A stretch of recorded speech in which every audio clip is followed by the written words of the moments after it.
Sais-tu quel animal aquatique vénéré par les anciens Égyptiens est une vraie pipelette? Aujourd'hui, on va parler du crocodile du Nil dans Bête de Science.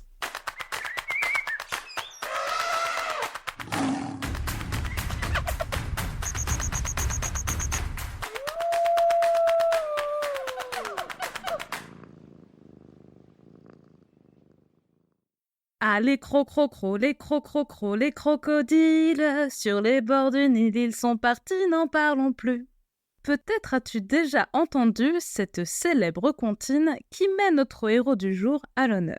Mais sais-tu réellement ce qu'il se cache derrière ses écailles et sa terrible réputation de saurien sanguinaire? Prends tes jumelles, ton chapeau et ta crème solaire, on part à sa rencontre. On ne va pas se rendre en Égypte, comme dans la chanson, car les crocodiles n'apparaissent vraiment qu'au sud du pays, non loin du Soudan. On les trouve un peu partout dans les fleuves, les rivières, les lacs et les marais, du sud du désert du Sahara jusqu'au sud du continent africain. Aujourd'hui, je te propose donc de descendre plein sud, direction le Kenya et l'emblématique réserve du Masai Mara.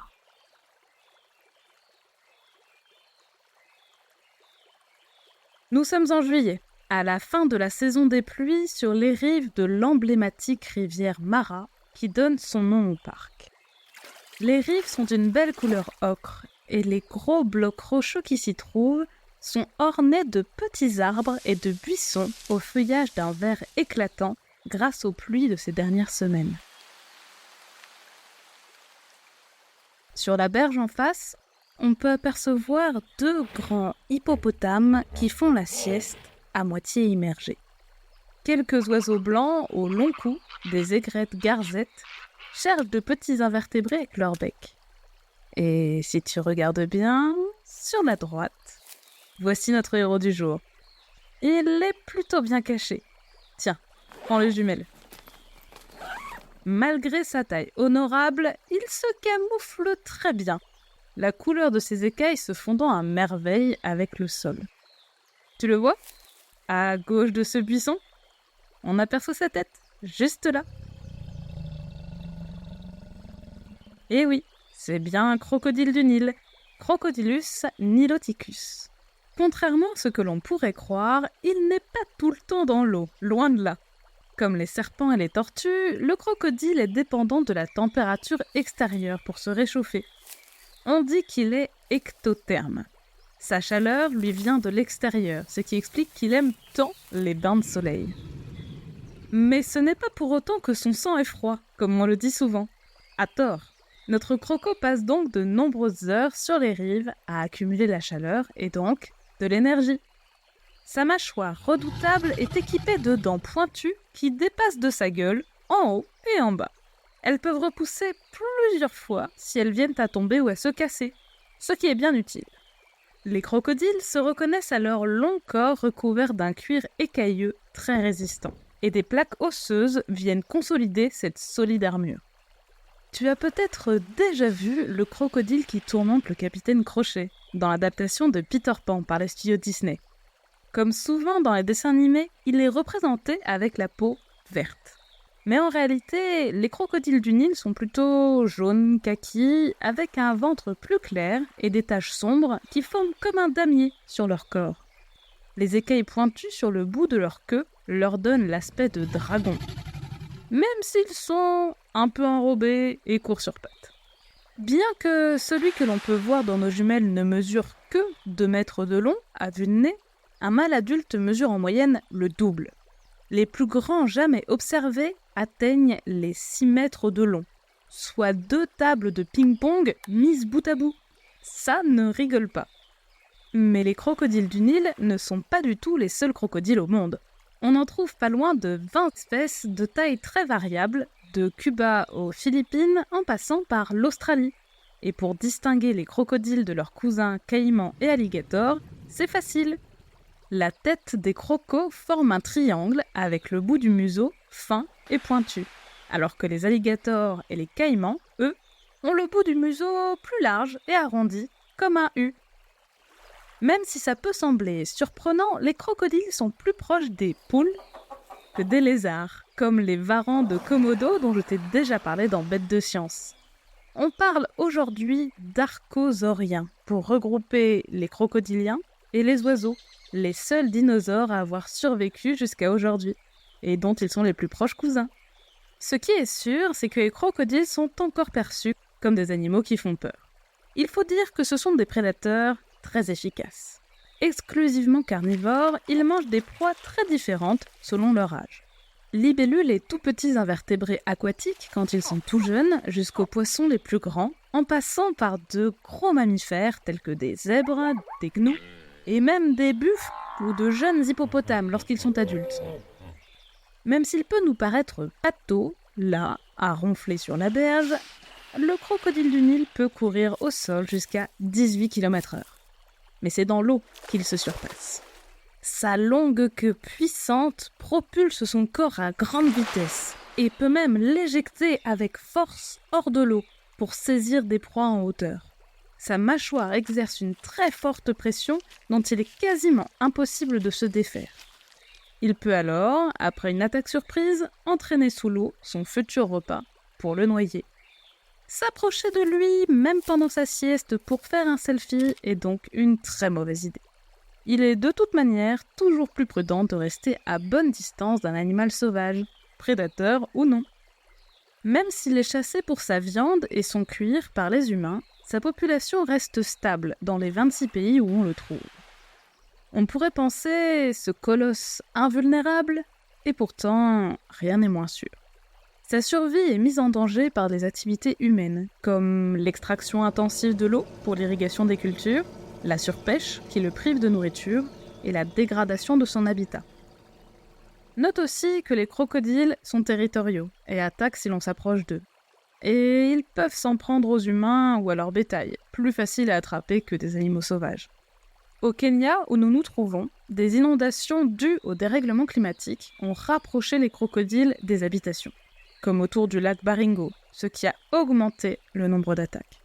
En temps normal, humains et crocos s'évitent, mais pas dans ce cas-là.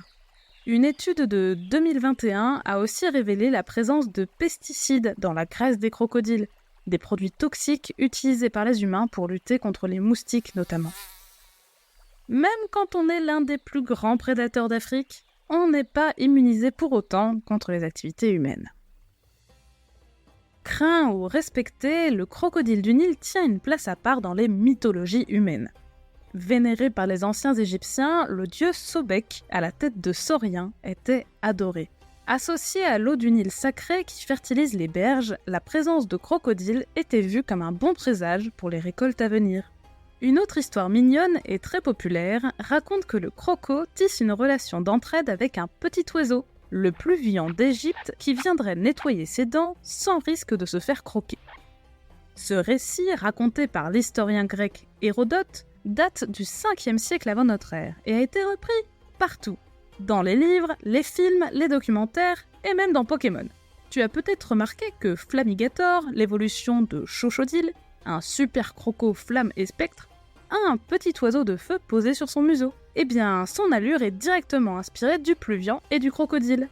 Pourtant, même si tout le monde raconte cette histoire, personne n'a pu rapporter de photos ou de vidéos de ce comportement. Il n'existe aucune description scientifique, aucune preuve que cela existe.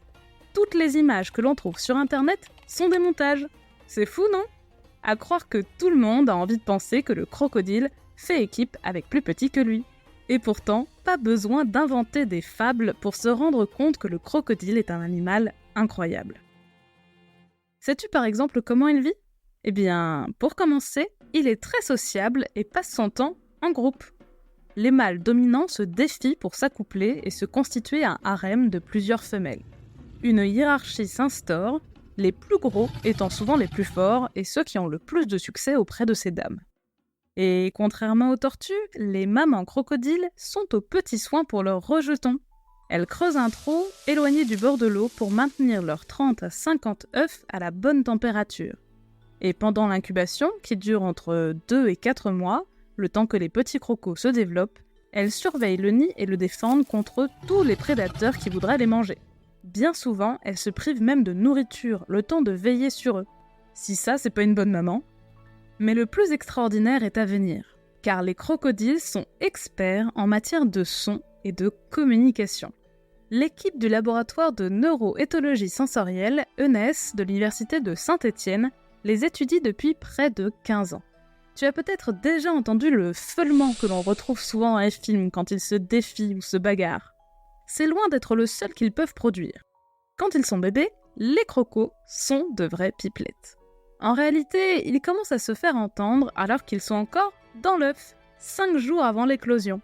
Ces cris permettent à tous les petits de se synchroniser et de sortir du nid au même moment, tout en attirant la femelle qui veille sur eux. Ils poussent la mère à venir les déterrer, ce qui permet aux petits de s'extraire plus facilement du sol. La femelle les déplace ensuite dans sa gueule jusqu'au point d'eau le plus proche, taxi inclus. Une fois arrivés à destination, et même si leur mère les surveille, les jeunes doivent chasser tout seuls. Et éviter de se faire croquer par des animaux plus gros qu'eux.